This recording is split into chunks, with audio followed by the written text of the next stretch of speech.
بسم اللہ الرحمن الرحیم۔ السلام علیکم۔ پاک نیوز 91 میں خوش آمدید دوستو، چینل کو سبسکرائب کریں اور بیل آئیکن کو ضرور دبائیں تاکہ ہر ویڈیو آپ کو وقت پر ملے۔ بسم اللہ الرحمن الرحیم۔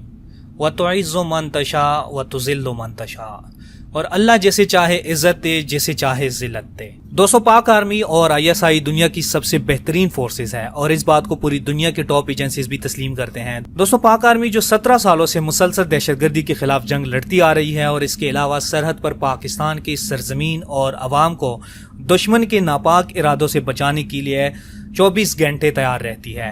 اللہ پاک کا نظام ہے کہ حق اور باطل ہمیشہ بے نقاب ہو کر سامنے آتے ہیں، اور کوئی جتنا بھی چاہے حق سامنے آتا ہے اور باطل بے نقاب ہو جاتا ہے۔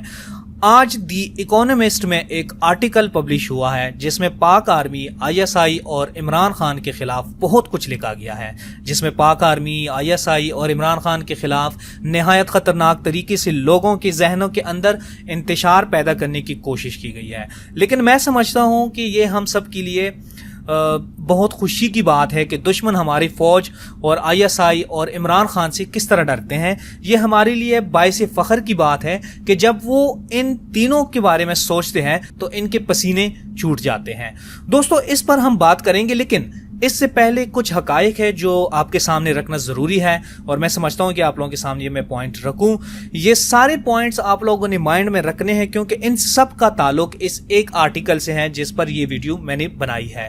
کل بھارت فوج کے سربراہ نے کہا ہے کہ پاکستان نے ہمارے 2 ڈرون گرائے ہیں، اور عمران خان کی گورنمنٹ میں آنے سے پاکستان کے اندر کافی تبدیلی آئی ہے۔ اب دوستو، ایک بات یاد رکھے کہ بھارت کے کلبھوشن یادو اور 2 ڈرون مار گرانا بھارت کے سینے پر ایسا وار ہے کہ جس کا زخم تا قیامت ان کی سینے پر تازہ رہے گا۔ اس کے علاوہ فائنانس ایکشن ٹاسک فورس میں بھارت نے ہر ممکن کوشش کی ہے کہ پاکستان کی امیج ٹیررسٹ کی طور پر پیش ہو، لیکن اللہ پاک کا لاکھ لاکھ شکر ہے کہ بھارت کو یہاں بھی منہ کی کھانی پڑی۔ اب آتے ہیں دی اکانومسٹ آرٹیکل کی طرف۔ دی اکانومسٹ آرٹیکل میں لکھا گیا ہے کہ پاکستان میں جو معاشی بحران اور غربت ہے وہ سب پاک آرمی کی وجہ سے ہیں۔ پاکستان کی فوج اس غربت کی ذمہ دار ہے، اور مزید لکھا گیا ہے کہ پاکستان میں صرف 30% عورتیں کام کرتی ہے اور 2 کروڑ بچے اسکول سے باہر ہیں۔ اس کے علاوہ لکھا گیا ہے کہ تحریک طالبان کے ساتھ جنگ میں 61,000 پاکستانی مر چکے ہیں، اور TTP نے پاکستان کو تباہ کیا۔ APC پشاور پر دھماکہ ہوا، بچے مارے گئے۔ عمران خان کو اس ملک کے مسئلوں کا کچھ خاص نہیں پتا۔ آرٹیکل میں مزید لکھا ہے کہ نواز شریف جیسے انسان کو اقتدار سے بلا وجہ ہٹایا گیا، وہ IMF سے قرضے لے کے ملک چلا رہا تھا۔ مطلب دوستو، اس آرٹیکل میں پاک فوج، ISI اور عمران خان پر رچ کر کیچڑ اچالا ہے۔ آرٹیکل بہت لمبا ہے، اسی لیے میں پورا شیئر نہیں کر رہا، لیکن اس کی جو مین پوائنٹس ہیں وہ میں آپ لوگوں کے ساتھ شیئر کر رہا ہوں۔ دوستو، جیسے میں نے کہا، یہ ہمارے لیے باعث فخر کی بات ہے کہ دشمن کے پاس اب پاکستان کے خلاف کچھ بچا نہیں کرنے کو، تو وہ اب اس لیول پر آ گیا ہے۔ ہمیں اپنے ڈیفنس ایجنسیز کے ماتھے چومنی چاہیے، جن کی بدولت آج دشمن کی یہ حالت ہو گئی ہے کہ وہ آرٹیکلز لکھنا شروع کر دیا اس نے۔ اور دوستو، ایک اہم بات کہ یہ دشمن کوئی ایسا ویسا دشمن نہیں، یہ دنیا کا سب سے ریچسٹ، مطلب امیر ترین خاندان، روتھسچائلڈ خاندان، جس کے اوپر میں نے آلریڈی ایک ویڈیو بنائی ہے، جو مکمل ایلومیناٹی کا کنٹرول کرنے والا ہے، اور یہ دی اکانومسٹ کی بانی بھی ہے۔ یہ ان 13 خاندانوں میں سے ہے جو صرف اور صرف دجال کے لیے کام کرتے ہیں اور ایلومیناٹی کی بنیاد رکھنے والے خاندانوں میں سے ہیں۔ یہودی خان، زانی خان، دجال خان، یہ خان، وہ خان، پتہ نہیں کیا کیا کہا گیا عمران خان کے بارے میں۔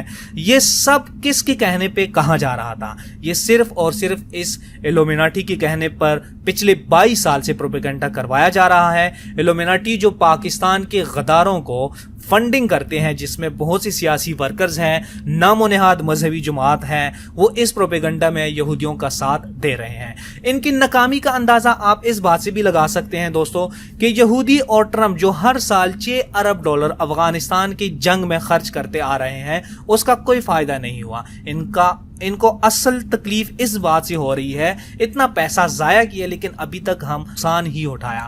اور ناکامی کی حد اور کیا ہوگی جب ٹرمپ نے خود کہا کہ ہمارا مستقبل اب پاکستان کے ہاتھ میں ہے. اب امریکہ پاکستان کی منتیں کر رہا ہے کہ افغان طالبان سے ہمارے مذاکرات ممکن بنائے. یہ ذلت امیز شکست نہیں تو اور کیا ہے دوستو؟ اس پر آپ اپنی رائے ضرور دیجیے گا کمنٹ سیکشن میں. اس کے علاوہ دوستو 49 ممالک کی فوج کے ساتھ مل کر افغانستان پر حملہ کرنا پاکستان کے اندر ٹی ٹی پی جیسے تنظیم کا بنایا گیا، جس کی وجہ سے ملک کو بہت نقصان ہوا. لیکن یہاں بھی ایلومیناٹی کو ضلالت نصیب ہوئی.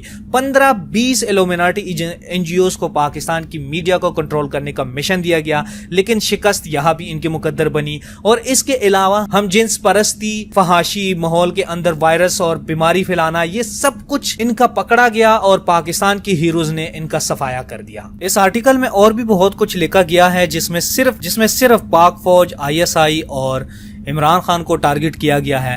لیکن یہ لوگ جتنا بھی زہر پھلائے، انشاءاللہ پاک فوج، آئی ایس آئی اور پاکستان ہمیشہ زندہ باد رہے گا. جیسے اکثر میں کہتا ہوں کہ پاکستان نور ہے اور نور کو زوال نہیں. تو آج کے اس ویڈیو میں اتنا ہی، ملتے ہیں نیکسٹ ویڈیو میں. اللہ حافظ.